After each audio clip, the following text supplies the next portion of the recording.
हिंदू परंपरा या धार्मिक परंपरा में हमारे पास अब्राहमिक विचार के समान अनंत स्वर्ग या नरक नहीं है। धन्यवाद से हमारे पास वह नहीं है। मेरे हिसाब से यह लगभग बालकवादी लगता है। आप अनंत स्वर्ग जाते हैं, मजा करते हैं, या आपका जन्म केवल सदा के लिए सिकोड़े जाने के लिए होता है और कभी भी इससे बचने के बिना। यह हॉलीवुड कहानी की तरह है।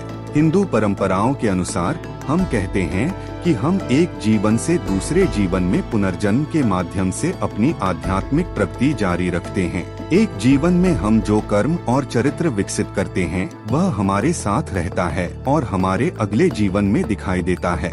यही कारण है कि कर्म का नियम आपको अगले जीवन में पकड़ लेता है। हमारे पास अनंत स्वर्ग और नरक नहीं है। फिर भी हम कहते हैं कि जब आप प्रवास कर रहे होते हैं, जब आप एक शरीर छोड़ते हैं और दूसरे में प्रवेश करते हैं, तो यात्रा हमेशा तुरंत नहीं होती है। आप स्वप्नावस्था जैसी एक अवस्था में बहते हैं, एक मानसिक दुनिया न कि भौतिक। जिस तरह हम रात में सपने देखते हैं, आप अपने मन में अपनी दुनिया बनाते हैं जिसमें आप अस्थायी रूप से रहते हैं। कुछ बहुत ही गर्मजोश व्यक्तित्व वाले लोग एक बहुत ही अच्छी प्यारी दुनिया बना सकते हैं, जबकि दूसरों की दुनिया उनके स्वभाव को दर्शाती हुई अप्रिय हो सकती है।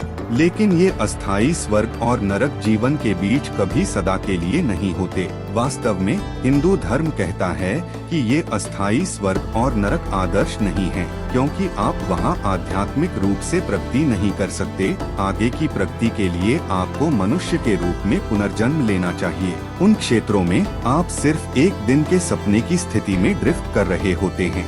हम यह भी मानते हैं कि अस्तित्व के अन्य उच्च स्तरीय क्षेत्र हैं और अधिक आम स्तर भी हैं, जहां आप चले गए लोगों के साथ बातचीत करते हैं, जैसे कि मृत पूर्वजों। लेकिन हम उन पर ज्यादा जोर नहीं देते। आध्यात्मिक रूप से प्रगति करने के लिए मनुष्य के रूप में पुनर्जन्म लेना सबसे अच्छा है। यह मानव राज्य कर्म भूमि कहलाता है, वह स्थान जहां आप वास्तव में कार्रवाई कर सकते हैं और आध्यात्मिक रूप से विकसित हो सकते हैं।